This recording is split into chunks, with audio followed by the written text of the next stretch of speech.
இந்த பட்ஜெட்ல வந்து பாத்தீங்கன்னா இந்த நடந்து முடிந்த நாடாளுமன்ற தேர்தலில் நமது பிரதமர் அவர்கள் வந்து ஒரு 10 முறை தமிழ்நாட்டிற்கு வந்து போனார். தமிழ்நாட்டுக்கு மட்டும் இல்ல, தென் மாநிலங்களுக்கெல்லாம் வந்து பல முறை வந்துட்டு போனார். ஆனால் தேர்தல் முடிவுகள் அப்படின்றது பாத்தீங்கன்னா கேரளால கூட இதுவரைக்கும் பாஜக வெற்றி பெறாத ஒரு இடத்துல வந்து கேரளால வெற்றி பெற்று இருக்காங்க. ஆனா தமிழ்நாட்டில் வந்து எங்க திராவிடம் இங்கு தலை தோங்குகிறதோ இங்கே ஒரு இடத்தில் கூட பாஜகவும் சரி அவருடைய கூட்டணி கட்சியை சார்ந்தவர்கள் கூட வர முடியாத அளவிற்கு சரித்திரம் வாய்ந்த ஒரு 20 வருடம் கழித்து 40க்கு 40 என்ற ஒரு மாபெரும் வெற்றியை, அதுவும் பெருவாரியான வாக்குகள் வித்தியாசத்தில் வெற்றியை பெற்றிருக்கிறோம்.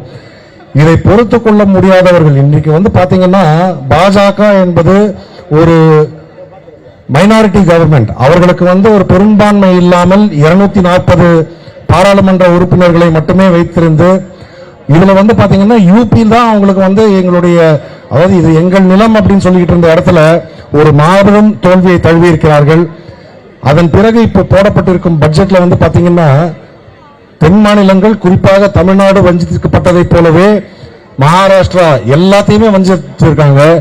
ஏனென்றால் அவர்களுக்கு வந்து இன்னைக்கு இந்த ஆட்சி நிலைக்க வேண்டும் என்றால் 2 மாநிலங்களின் உதவி இல்லை என்றால் அவர்கள் ஆட்சி கவிழ்ந்துவிடும் என்ற ஒரு பயத்தினால் அடுத்து வரவிருக்கும் மாநிலங்களில் இருக்கும் தேர்தல்களில் பற்றி கூட கவலைப்படாமல் ஆந்திராவுக்கும் பீகாருக்கும் பல ஆயிரக்கணக்கான கோடி ரூபாய்களை அவர்கள் கொடுத்து இந்த ஆட்சியை தக்க வைத்துக் கொள்ள வேண்டும் என்பதற்காகவே தயாரிக்கப்பட்ட ஒரு நிதிநிலை அறிக்கை.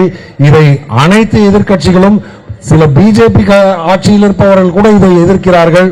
அப்படிப்பட்ட இந்த பட்ஜெட்டை திரும்ப பெற்று மீண்டும் சரியான ஒரு பட்ஜெட்டை தாக்கல் செய்ய வேண்டும் என்று ஒரு கோரிக்கை வைத்திருந்தும் அது நடைமுறை சாத்தியப்படாது என்று கூறி அவர்கள் அதை ஒதுக்கி வைத்துக் கொண்டிருக்கிறார்கள். அதே போல வந்து இன்று தமிழ்நாட்டில் இங்கிருந்து செல்லும் விமானங்கள் இங்க வந்து இங்கிலீஷ்ல ஹிந்தியில மட்டும்தான் வந்து அறிவிப்புகள் வருது. அது தமிழ்நாட்டில் மட்டும் இல்ல, எந்தெந்த மாநிலத்தில் எந்தெந்த மொழி பேசுகிறார்களோ அந்த மொழிகளில் அந்த அறிவிப்புகள் வர வேண்டும். அந்த விமானத்தில் இப்ப போறவங்களுக்கு வந்து சென்னையில இருந்து யாராவது வந்து குஜராத் போறாங்க அப்படின்னா நீங்க குஜராத்திலையும் சொல்லுங்க, நாங்க குஜராத்தி சொல்ல வேண்டாம் சொல்ல, குஜராத்திலையும் சொல்லுங்க, தமிழ்லையும் சொல்லுங்க.